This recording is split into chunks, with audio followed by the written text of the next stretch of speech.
Sejarah filsafat Barat, kaitannya dengan kondisi sosiopolitik zaman kuno hingga sekarang.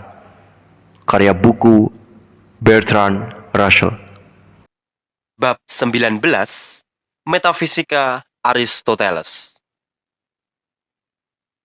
Terhadap filsuf penting yang manapun, namun terutama terhadap Aristoteles, kita perlu mengkajinya dalam dua cara, dengan memperhatikan para pendahulunya dan dengan memperhatikan para penerusnya.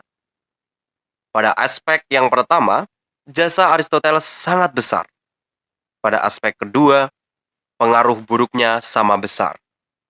Walau demikian, tentang pengaruh buruk itu, para penerusnya lah yang lebih bertanggung jawab daripada Aristoteles sendiri. Ia muncul pada penghujung periode kreatif pemikiran Yunani, dan setelah kematiannya diperlukan waktu 2000 tahun sebelum dunia melahirkan seorang filsuf yang kira-kira sebanding dengannya. Hingga akhir periode panjang ini, otoritasnya hampir tak tergoyahkan, seperti halnya otoritas gereja, dan lantas menjadi kendala serius bagi kemajuan ilmu pengetahuan maupun filsafat. Sudah sejak awal abad ke-17, lampir setiap kemajuan intelektual yang cukup penting harus bermula dengan menyerang ajaran Aristoteles tertentu. Hal ini bahkan masih berlaku hingga sekarang untuk bidang logika. Namun setidaknya akan sama saja buruknya jika salah satu pendahulunya, mungkin kecuali Demokritus, memiliki otoritas semacam itu. Agar bisa menempatkan secara adil, kita harus mulai melupakan nama besarnya yang terlampau dilebih-lebihkan sesudah ia tiada, serta mengesampingkan akibatnya yang berupa kecaman yang juga terlampau berlebihan. Aristoteles dilahirkan di Stagira di Thrace, kurang lebih tahun 384 sebelum Masehi. Ayahnya mewarisi kedudukan sebagai dokter pribadi Raja Makedonia. Pada kira-kira umur 18 tahun, Aristoteles tiba di Athena dan menjadi murid Plato. Ia belajar di akademi selama hampir 20 tahun. Hingga wafatnya, Plato tahun 348 sampai 347 sebelum Masehi, ia lantas melancong selama sekian waktu dan menikah dengan saudari atau mungkin kemenakan seorang tiran bernama Hermias. Cerita skandal menyebutkan bahwa ia adalah putri atau mungkin selir Hermias. Namun, kedua cerita itu terbantah oleh fakta bahwa Hermias adalah seorang yang dikebiri. Tahun 343 sebelum Masehi, ia menjadi guru Alexander yang saat itu berumur 13 tahun dan tetap menyandang jabatan itu sampai pada usia 16 tahun. Alexander ditetapkan telah cukup umur oleh ayahnya dan diangkat sebagai wakilnya jika Raja Philip berpergian. Segala sesuatu tentang hubungan Aristoteles dengan Alexander yang diharapkan bisa diketahui ternyata tak dapat dipastikan. Dan selebihnya hanyalah kisah legenda yang begitu cepatnya dikarang mengenai hal itu. Ada naskah surat menyurat di antara mereka yang umumnya dianggap palsu. Orang-orang yang mengagumi keduanya menganggap bahwa sang guru punya pengaruh terhadap muridnya.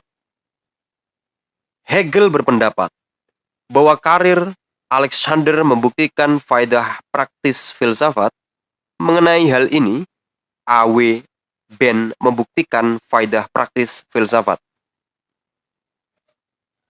Mengenai hal ini, A.W. Ben mengutarakan, patut disayangkan bahwa filsafat tak punya bukti yang lebih baik untuk menunjukkan pada dirinya sendiri watak Alexander lainnya kecuali takabur, pemabuk, keji, pendendam, dan sangat mempercayai tahayul.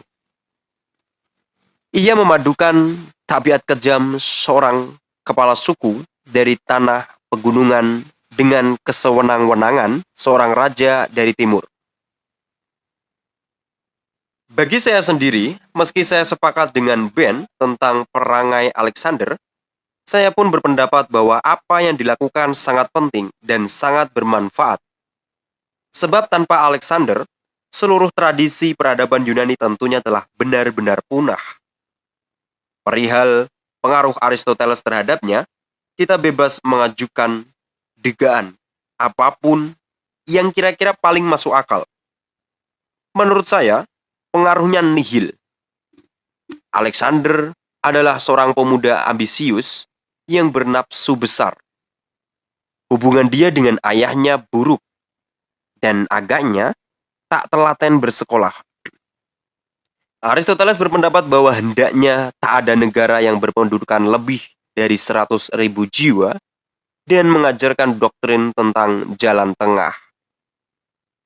Saya tak dapat membayangkan sang murid akan menghargai gurunya itu selain sebagai seorang penyembah buku yang tua dan menjemukan yang diperintah oleh ayahnya untuk mengawasinya agar tak ugal-ugalan. Benar bahwa Alexander memiliki kebanggaan tertentu terhadap peradaban Athena.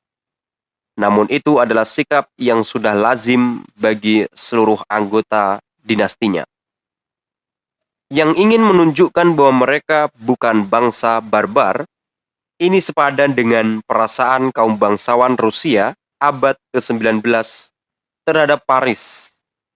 Dengan demikian, sikap ini bukan berasal dari pengaruh Aristoteles. Dan saya tak dapat menemukan hal lainnya pada diri Alexander yang kira-kira berasal dari sumber demikian itu.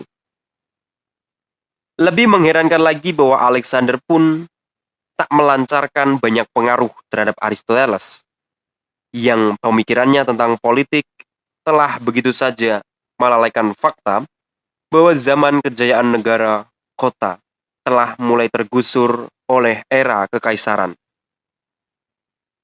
Saya menduga bahwa Aristoteles hingga akhir hayatnya lebih menganggap Alexander sebagai pemuda bebal dan kepala batu yang tak pernah bisa memahami sesuatu pun tentang filsafat.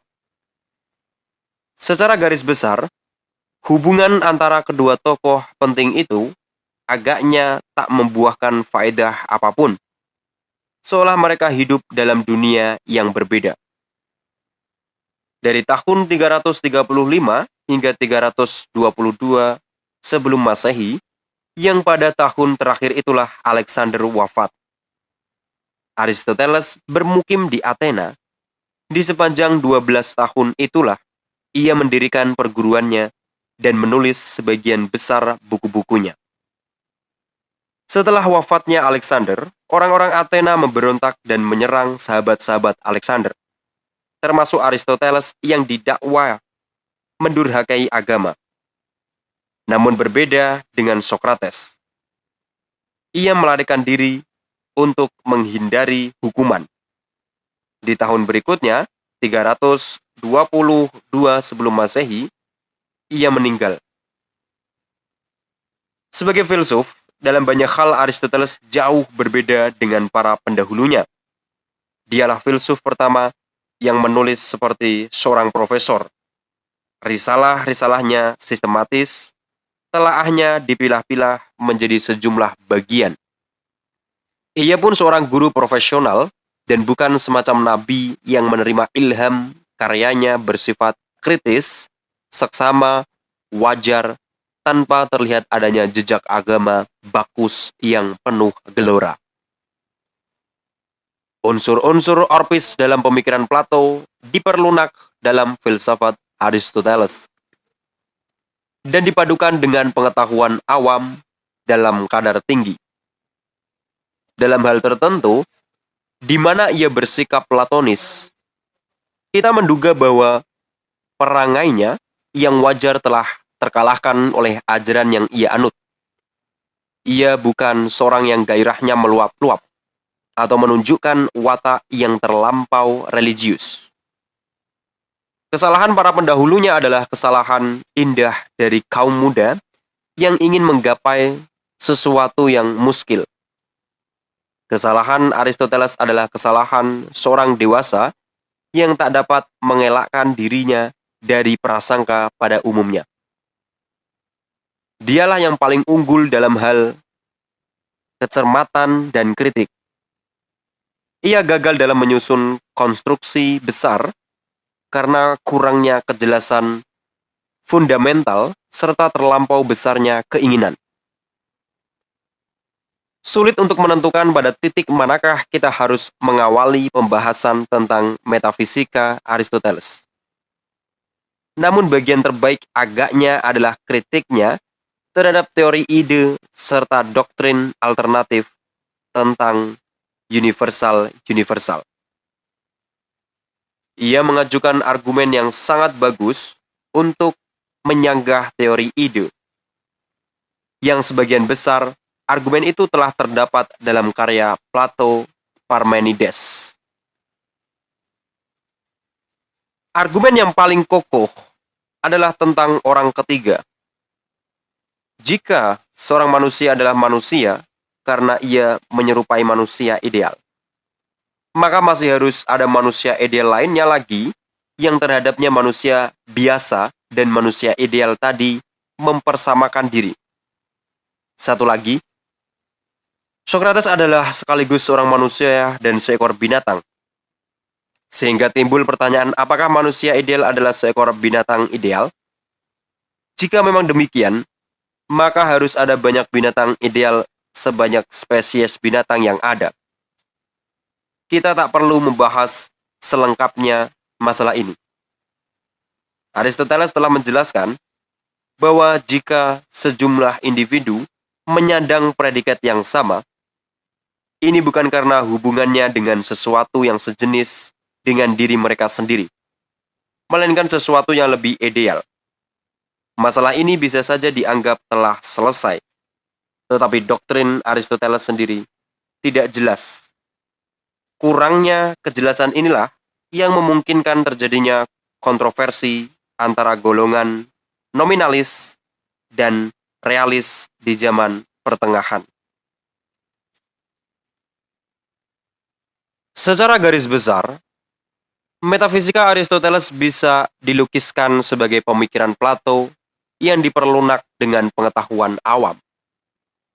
Filsafatnya menjadi sulit karena pandangan Plato dan pengetahuan awam tak gampang berpadu. Jika kita mencoba memahaminya, kita bisa membayangkan suatu saat tertentu di mana Aristoteles mengemukakan pandangan awam dari seorang yang tak paham filsafat, dan saat lain di mana ia menguraikan Platonisme melalui kosakata baru. Pemahaman ini tak akan memadai jika kita terlampau menekankan satu bagian tulisan tertentu. Sebab sangat mungkin bagian itu akan dikoreksi atau dimodifikasi pada bagian tulisan selanjutnya.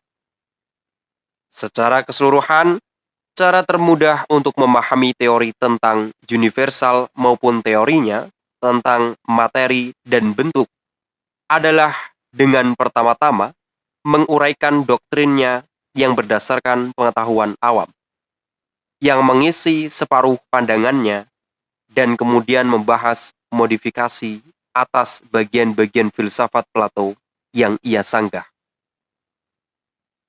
Hingga taraf tertentu, teori tentang universal sangat sederhana. Dalam bahasa ada nama-nama diri dan ada kata-kata sifat. Nama-nama diri mengacu pada benda-benda atau orang-orang yang masing-masing adalah satu-satunya benda atau orang-orang yang diacu oleh nama tersebut. Matahari, bulan, Perancis, Napoleon bersifat unik. Tak ada sekumpulan benda yang diacu oleh nama-nama itu.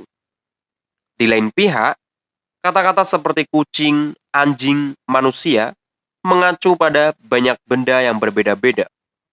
Masalah tentang universal berkaitan dengan makna kata-kata itu, serta berkaitan dengan kata-kata sifat seperti putih, keras, bundar, dan sebagainya.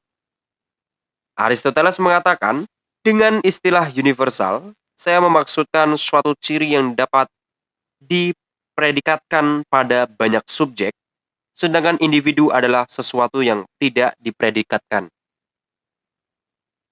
Yang diacu oleh nama diri adalah substansi, sedangkan yang diacu oleh kata sifat adalah nama kelompok, seperti manusiawi atau manusia yang disebut suatu universal. Substansi adalah sesuatu ini, namun universal adalah sesuatu yang demikian. Universal menunjukkan jenis benda, bukan benda partikular yang nyata. Universal bukanlah substansi, sebab universal bukan suatu ini. Ranjang ideal Plato merupakan suatu ini bagi mereka yang dapat mempersepsinya. Ini adalah persoalan di mana Aristoteles tak sependapat dengan Plato. Tampak mustahil, ujar Aristoteles, bahwa sesuatu istilah universal menjadi nama suatu substansi. Sebab, substansi suatu hal adalah sesuatu yang khas pada dirinya sendiri yang tak menjadi bagian dari sesuatu yang lain. Sementara universal bersifat umum, karena apa yang disebut universal adalah sesuatu yang menjadi bagian lebih dari satu hal. Inti persoalannya sejauh ini adalah bahwa universal tak dapat eksis dengan dirinya sendiri, melainkan hanya di dalam hal-hal partikular. Sepintas kilas, doktrin Aristoteles cukup jelas. Misalkan, saya mengatakan, ada sesuatu berupa permainan sepak bola. Kebanyakan orang akan menganggap pernyataan itu sebagai kebenaran. Namun jika kemudian saya menyimpulkan bahwa sepak bola bisa eksis tanpa para pemain sepak bola, maka saya akan benar-benar dianggap omong kosong. Demikian pula akan dikatakan bahwa ada sesuatu seperti keorangtuaan, namun itu hanya karena ada para orang tua. Ada sesuatu seperti kemanisan, namun hanya karena ada hal-hal yang manis. Dan ketergantungan ini dianggap tak bersifat timbal balik. Orang-orang yang bermain sepak bola akan tetap eksis walaupun mereka tak pernah bermain sepak bola. Segala sesuatu yang biasanya manis bisa berubah menjadi masam. Dan wajah saya yang biasanya merah bisa berubah pucat, tanpa harus berhenti menjadi wajah saya. Dalam hal ini, kita diarahkan untuk menyimpulkan bahwa apa yang diacu oleh kata sifat, keberadaannya tergantung pada sesuatu yang diacu oleh nama diri. Namun tidak sebaliknya. Saya kira inilah yang dimaksud Aristoteles. Ajarannya tentang hal ini, sebagaimana tentang banyak hal lain, adalah suatu prasangka umum yang diungkapkan dengan gaya keilmu-ilmuan. Namun sulit menjelaskan teori ini secara tepat. Andaikanlah sepak bola tak dapat eksis tanpa para pemain sepak bola. Namun permainan ini jelas tetap bisa eksis tanpa pemain yang ini atau itu. Dan andaikanlah seseorang dapat eksis tanpa bermain sepak bola, namun ia tak dapat eksis tanpa melakukan sesuatu. Kualitas kemerahan tak dapat eksis tanpa suatu subjek, namun ia dapat eksis tanpa subjek yang ini atau yang itu. Demikian juga suatu subjek tak dapat eksis tanpa suatu kualitas, namun ia dapat eksis tanpa kualitas yang ini atau itu. Anggapan bahwa terdapat dasar bagi perbedaan antara benda-benda dan kualitas dengan demikian tampaknya hanyalah semu. Dasar sesungguhnya bagi pembedaan itu pada kenyataannya adalah linguistik. Pembedaan itu didasarkan pada sintaksis. Ada nama-nama diri, kata-kata sifat, dan kata-kata penghubung. Kita dapat mengatakan John bijaksana, James tolol, John lebih tinggi daripada James. Di sini John dan Jim adalah nama-nama diri. Bijaksana dan tolol adalah kata-kata sifat. Dan lebih tinggi adalah kata penghubung. Para metafisis semenjak Aristoteles menafsirkan perbedaan sintaksis ini secara metafisik, John dan James adalah substansi. Kebijaksanaan dan ketololan adalah universal. Kata penghubung diabaikan atau ditafsirkan secara keliru. Dengan telaah yang cermat, mungkin saja ditemukan bahwa perbedaan-perbedaan metafisika memiliki hubungan tertentu dengan perbedaan sintaksis. Namun jika memang demikian, hal ini hanya dapat diketahui lewat proses panjang yang kadang memerlukan pula penciptaan bahasa artifisial filsafat. Dan bahasa ini tak akan memiliki nama-nama seperti John dan James, dan tak akan memiliki kata-kata sifat seperti bijaksana dan tolol. Semua kata dalam bahasa sehari-hari akan menjadi sasaran analisis dan akan digantikan dengan kata-kata yang mengandung arti lebih sederhana. Sebelum upaya demikian ini dilakukan, masalah tentang partikular dan universal tak dapat ditelaah secara memadai, dan ketika kita telah mencapai suatu tahap di mana kita sekurang-kurangnya dapat menelaahnya, akan kita lihat bahwa persoalan yang tengah kita bicarakan akan amat sangat berbeda dengan bayangan kita semula.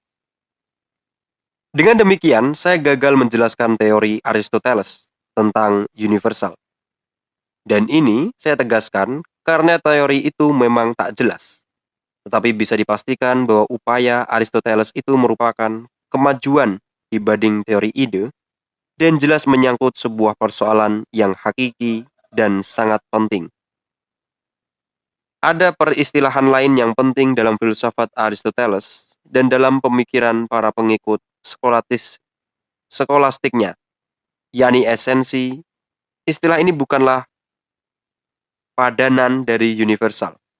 Esensi adalah siapakah Anda berdasarkan diri Anda yang paling hakiki. Orang mungkin mengatakan bahwa ini adalah sifat-sifat yang jika dihapuskan Anda akan berubah menjadi bukan Anda lagi. Tak hanya sesuatu yang individual, namun suatu spesies pun memiliki esensi. Definisi atas suatu spesies harus meliputi penyebutan esensinya. Saya akan kembali mengulas konsep tentang esensi. Ini dalam bagian yang membicarakan logika Aristoteles. Untuk sekarang ini saya hanya akan mencatat bahwa pada hemat saya, hal itu kiranya hanyalah tindakan yang berangkat dari kerancuan berpikir, disebabkan kekurang cermatan. Persoalan selanjutnya dalam metafisika Aristoteles adalah perbedaan antara forma dan materi. Perlu dicamkan bahwa materi dalam pengertian sebagai sesuatu yang berlawanan dengan forma berbeda dengan materi sebagai lawannya jiwa. Di sini lagi-lagi terdapat pengetahuan awam yang dijadikan basis bagi teori Aristoteles. Tetapi dalam hal ini, lebih daripada dalam kasus tentang universal, modifikasi atau filsafat Plato adalah sesuatu yang penting. Kita bisa mengawali pembahasan ini dengan mengambil contoh sebuah arca pualam. Di sini pualam adalah materi, sedangkan bentuk yang dicipta oleh sang pemahat adalah forma. Atau mengambil contoh dari Aristoteles, jika seseorang membuat bola perunggu, maka perunggu adalah materi. Kebolaan adalah forma, sedangkan dalam kasus laut yang tenang, air adalah materi dan ketenangan adalah forma. Hingga di sini persoalannya terkesan sederhana. Ia selanjutnya mengatakan bahwa berkat forma itulah materi menjadi sesuatu tertentu. Dan inilah substansi sesuatu. Apa yang dimaksudkan Aristoteles tampaknya benar-benar masuk akal. Sesuatu harusnya terbatas, dan batasan itulah yang merupakan formanya. Misalkanlah sejumlah air. Sebagian dari air itu dapat dibedakan dari bagian lainnya dengan menempatkannya ke dalam sebuah bejana, sehingga bagian ini lantas menjadi sesuatu. Namun selama bagian itu belum dibedakan dari bagian air lainnya yang homogen, maka ia bukan sesuatu. Sebuah arca adalah sesuatu, dan pualam yang menjadi bahan arca dari segi tertentu tak berubah dari keadaannya semula, sebagai bagian dari bongkahan batu pualam atau bagian dari barang-barang hasil pertambangan. Kita tidak lazim mengatakan bahwa formalah yang menjadi dasar substansialitasnya. Pandangan bahwa forma adalah substansi yang eksis secara terpisah dari materi yang dengannya forma itu menampilkan diri, tampak mempertentangkan Aristoteles dengan argumennya sendiri yang dimaksudkan untuk menyanggah ide-ide Plato. Forma dimaksudkan oleh Aristoteles sebagai sesuatu yang amat berbeda dengan universal. Namun forma itu memiliki ciri yang serupa. Disebutkan bahwa forma lebih real ketimbang materi. Ini mengingatkan kita pada realitas ide-ide yang berdiri sendiri. Perubahan yang dilakukan Aristoteles terhadap metafisika Plato tampaknya tak lebih dari menampilkannya sebagai sesuatu yang berwujud. Penilaian ini dikemukakan oleh Zeller yang sehubungan dengan masalah materi dan forma, mengatakan, keterangan terakhir bahwa Aristoteles masih memerlukan kejelasan tentang masalah ini, bagaimanapun dapat ditemukan pada fakta bahwa ia baru mencapai separuh dari upaya membebaskan dirinya. Sebagaimana akan kita lihat dari kecenderungan Plato untuk menganggap ide-ide sebagai substansi dasar, forma dalam filsafat Aristoteles seperti halnya ide dalam filsafat Plato memiliki eksistensi metafisik tersendiri dan mempengaruhi semua benda individual, dan ketika dengan cermat dia menelusuri perkembangan ide-ide dan pengalaman. Bagaimanapun memang benar bahwa ide-ide itu, terutama pada saat di mana mereka paling terjauhkan dari pengalaman dan persepsi langsung, lantas pada akhirnya mengalami metamorfosis dari produk logis pemikiran manusia menjadi perwujudan langsung dalam dunia supra indrawi, dan dengan demikian menjadi objek intuisi intelektual. Saya tidak tahu bagaimana kira-kira Aristoteles akan menjawab kritik ini. Satu-satunya jawaban yang bisa saya bayangkan adalah pendapatnya yang mengatakan bahwa tak ada dua hal yang memiliki forma yang sama.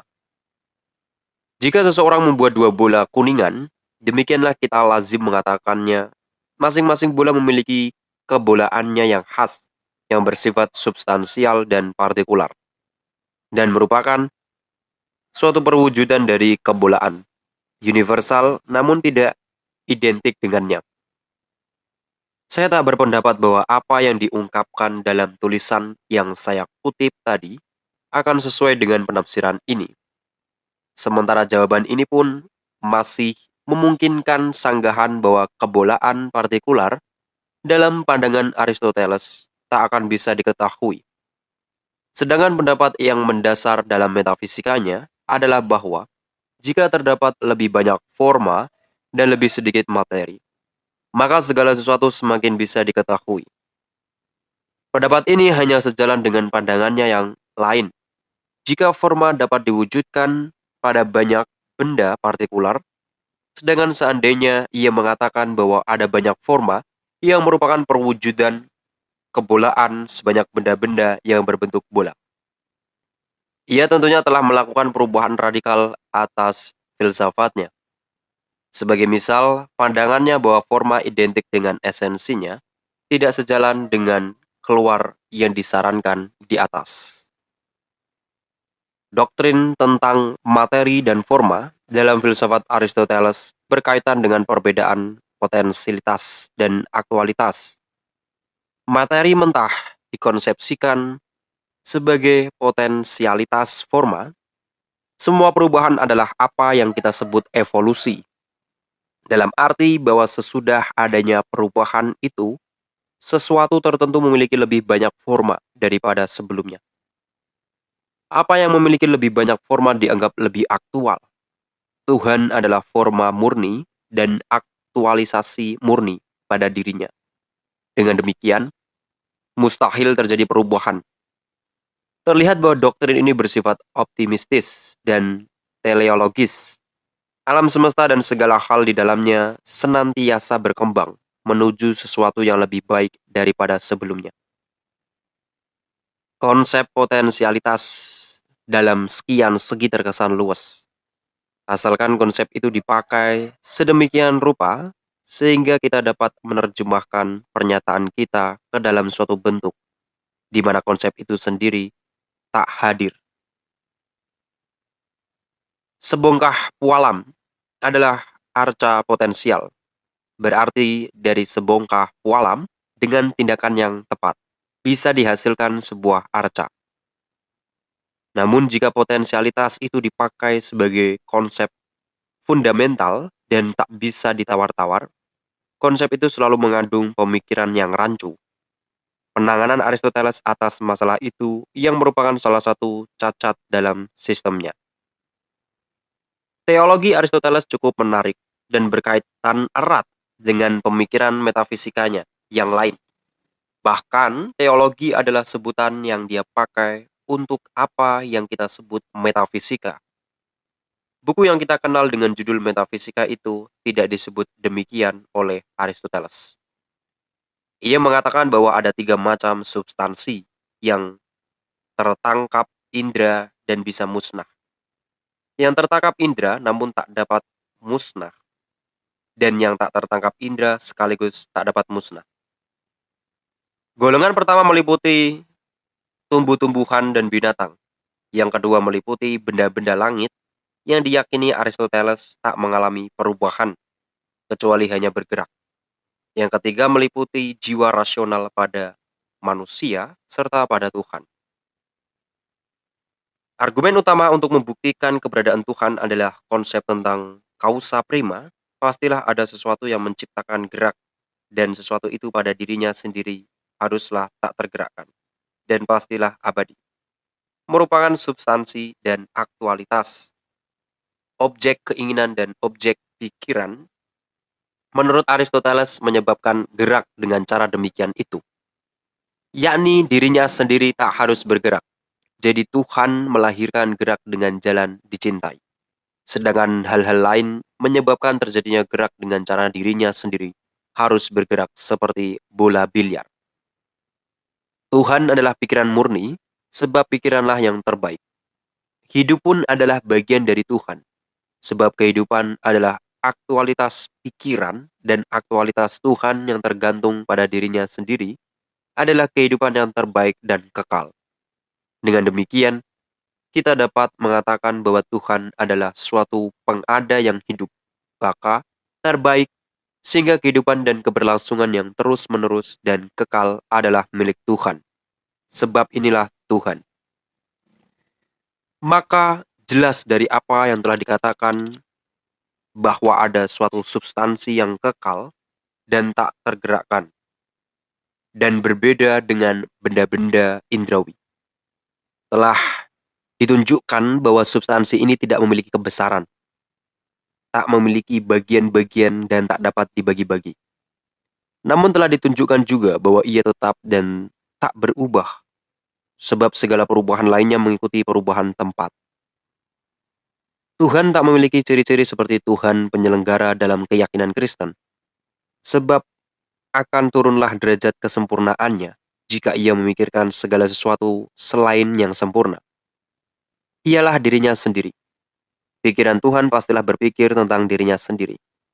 Sebab inilah segala sesuatu yang terbaik. Dan pemikirannya adalah suatu pemikiran tentang pemikiran. Kita harus menyimpulkan bahwa Tuhan tidak mengetahui eksistensi dunia kita yang fana ini. Seperti Spinoza, Aristoteles meyakini bahwa sementara manusia harus mencintai Tuhan, sebaliknya mustahil Tuhan akan mencintai manusia. Tuhan tidak dapat dibatasi sebagai penggerak yang tak bergerak. Sebaliknya, pemikiran astronomi mengarah pada kesimpulan bahwa ada 47 ataupun 55 penggerak yang tak gerak. Hubungan antara penggerak yang tak bergerak ini dengan Tuhan tidak dijelaskan. Tentu saja penafsiran yang wajar akan mengarah pada kesimpulan bahwa ada 47 atau 55 dewa, sebab sesudah salah satu dari sejumlah tulisannya tentang Tuhan yang dikutip di atas, Aristoteles mengatakan, kita tak boleh melalaikan persoalan apakah kita akan menganggap substansi demikian itu satu ataukah lebih dari satu. Dan sekaligus mengetengahkan argumen yang mengarah pada pendapat tentang 47 atau 55 penggerak. Konsepsi tentang penggerak yang tak bergerak adalah persoalan yang sulit bagi pikiran modern. Akan tampak bahwa penyebab suatu perubahan haruslah berubah lebih dahulu dan bahwa jika alam semesta sepenuhnya statis, maka akan tetap demikianlah selamanya. Untuk memahami apa yang dimaksudkan Aristoteles, kita harus menyimak apa yang ia katakan tentang penyebab-penyebab. Menurutnya, ada 4 macam penyebab yang masing-masing disebut penyebab material, formal, efisien, dan final. Marilah kita ambil contoh lagi seorang pemahat yang tengah membuat arca. Penyebab material arca itu adalah batu pualam. Penyebab formalnya adalah esensi arca yang dihasilkan. Penyebab efisien adalah kontak antara pahat dengan pualam. Dan akhirnya, penyebab finalnya adalah tujuan yang digagas oleh sang pemahat. Dalam peristilahan modern, kata penyebab akan terbatas pada penyebab efisien saja. Penggerak yang tak bergerak bisa dianggap sebagai penyebab final. Ia menyediakan tujuan bagi perubahan, yang pada hakikatnya adalah suatu evolusi menuju kesamaan dengan Tuhan. Saya telah mengatakan bahwa perangai Aristoteles tidaklah teramat religius. Namun hal ini hanya sebagian saja benar. Barangkali orang dapat menafsirkan satu aspek dari argumennya, dari agamanya, secara agak bebas. Demikian ini. Tuhan eksis secara abadi, sebagai pikiran murni, kebahagiaan, pemenuhan diri yang sempurna, tanpa tujuan yang tak tercapai. Dunia indrawi sebaliknya bersifat tak sempurna. Namun dunia ini memiliki kehidupan, hasrat, pikiran yang tak sempurna, serta cita-cita. Semua makhluk hidup dalam derajat yang berbeda-beda, sadar akan Tuhan, dan tergerak untuk bertindak berdasarkan format dan cinta terhadap Tuhan. Jadi Tuhan adalah penyebab final seluruh aktivitas. Perubahan terjadi dengan jalan memberikan forma pada materi, namun sejauh ini menyangkut benda indrawi. Substarium materi akan tetap ada. Hanya Tuhanlah yang berupa forma tanpa materi. Dunia terus-menerus berevolusi menuju forma dalam derajat yang lebih tinggi. Dan dengan begitu, secara progresif menjadi lebih mendekati Tuhan. Namun proses ini tak akan bisa dituntaskan, sebab materi tak bisa sepenuhnya dihilangkan. Ini merupakan agama, progresi, dan evolusi. Sebab kesempurnaan Tuhan yang sifatnya bisa menggerakkan dunia hanya melalui cinta yang dirasakan makhluk-makhluk yang tak sempurna terhadap dirinya. Filsafat Plato bercorak matematis. Filsafat Aristoteles bercorak biologis. inilah yang melandasi perbedaan agama mereka. Akan tetapi, ini akan merupakan pandangan yang berat sebelah terhadap agama Aristoteles. Ia pun memiliki rasa cinta orang Yunani terhadap kesempurnaan yang statis dan kecenderungan untuk mengutamakan kontemplasi daripada aksi. Ajarannya tentang jiwa memperlihatkan aspek ini di dalam filsafatnya. Apakah Aristoteles mengajarkan immortalitas dalam bentuk tertentu ataukah tidak? Lantas menjadi persoalan yang diperbantahkan di antara para komentator. Ibnu Rushd yang menyatakan bahwa Aristoteles tak mengajarkannya. Memiliki pengikut-pengikut di negeri-negeri Kristen, yang di antara pengikut itu yang lebih ekstrim disebut sebagai kaum Epikurean, dan yang ditemukan Dante berada dalam neraka. Pada kenyataannya, doktrin Aristoteles cukup pelik dan mudah menyebabkan salah paham. Dalam bukunya yang berjudul On the Soul, ia menganggap jiwa terikat dengan tubuh dan memperolok doktrin Pythagorean tentang perpindahan jiwa. Jiwa agaknya musnah bersama tubuh. Jelas harus disimpulkan bahwa jiwa tak terpisahkan dari tubuhnya. Namun ia segera menambahkan, atau tentunya bagian-bagian tertentu dari jiwa itu. Tubuh dan jiwa saling berkaitan sebagai materi dan forma.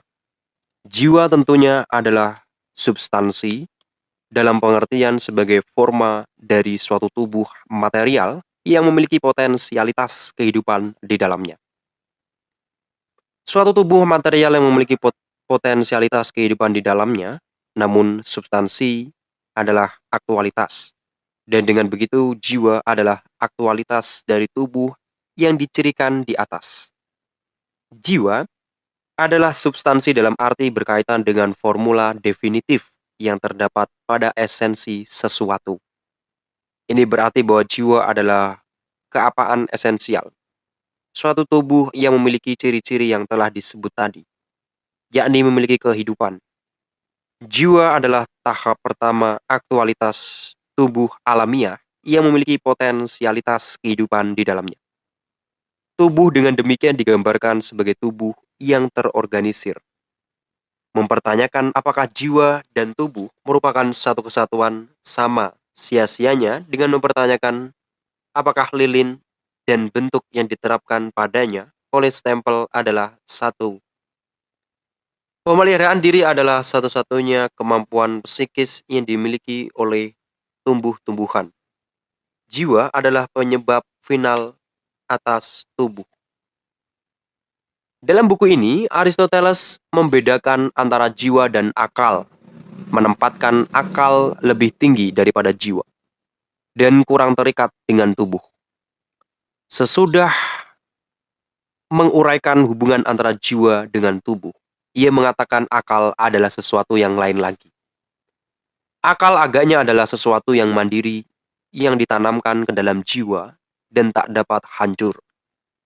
Selain itu, kita belum punya bukti memadai tentang akal atau kemampuan berpikir. Akal tampaknya merupakan semacam jiwa, namun mengandung banyak perbedaan yang membedakan antara apa yang kekal dan apa yang fana. Akal itu sendiri dapat eksis tanpa tergantung pada semua kemampuan psikis lainnya. Semua bagian jiwa lainnya yang telah jelas berdasarkan apa yang telah kami katakan, meski terdapat beberapa pernyataan yang bertentangan, tidaklah dapat eksis secara mandiri. Akal adalah bagian diri kita yang dapat memahami matematika dan filsafat. Apa yang menjadi objeknya bersifat kekal, dan karenanya akal itu sendiri dianggap kekal. Jiwa adalah sesuatu yang menggerakkan tubuh dan mempersepsi objek-objek indrawi. Ia dicirikan oleh kemampuan memelihara diri, merasa, berpikir, dan berkehendak. Tetapi akal memiliki fungsi berpikir lebih besar tanpa berkaitan dengan tubuh atau indera.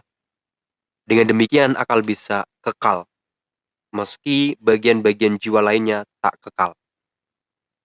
Untuk memahami ajaran Aristoteles tentang jiwa, kita harus mengingat bahwa jiwa adalah forma, tubuh, dan bahwa bentuk spasial adalah salah satu jenis forma. Apa persamaan antara jiwa dan bentuk? Saya kira persamaannya adalah memberikan kesatuan terhadap sejumlah materi tertentu. Bagian dari sebongkah pualam yang kemudian menjadi arca sebelumnya tidaklah terpisah dari bagian pualam lainnya. Ia belumlah menjadi sesuatu yang belum memiliki kesatuan apapun. Sesudah seorang pemahat membuat arca, ia pun memiliki kesatuan yang berasal dari bentuknya. Ini ciri esensial dari jiwa dalam kaitannya sebagai forma dari tubuh, adalah bahwa ia menjadikan tubuh sebagai kesatuan organis dan memiliki tujuan sebagai satu kesatuan. Suatu organ tunggal memiliki tujuan-tujuan yang berada di luar dirinya sendiri. Pada dirinya sendiri, mata tak dapat melihat, karenanya banyak hal yang dapat dikatakan dalam kaitannya dengan bintang atau tumbuhan sebagai satu keutuhan yang merupakan suatu subjek. Yang sebaliknya tak dapat dikatakan dalam kaitannya dengan bagian-bagiannya yang tak merupakan subjek. Dalam pengertian inilah pengorganisasian atau forma melahirkan substansialitas. Sesuatu yang melahirkan substansialitas pada tumbuhnya atau binatang adalah apa yang oleh Aristoteles disebut jiwa. Sedangkan akal adalah sesuatu yang berbeda. Tidak terlalu terikat erat dengan tubuh, mungkin ia merupakan bagian dari jiwa. Namun akal hanya dimiliki oleh sebagian kecil makhluk hidup. Akal sebagai pemikiran tak dapat menyebabkan gerak. Sebab akal tak pernah memikirkan sesuatu yang praktis dan tak pernah menyatakan apa yang harus dihindari atau harus dicapai.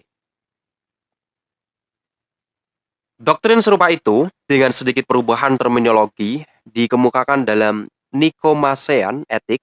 Dalam jiwa terdapat satu unsur yang rasional. Dan unsur lain yang irasional. Bagian yang irasional mengandung dua segi, vegetatif yang terdapat dalam segala sesuatu yang hidup, bahkan dalam tumbuh-tumbuhan, serta apetitif yang terdapat pada sebuah binatang 1102.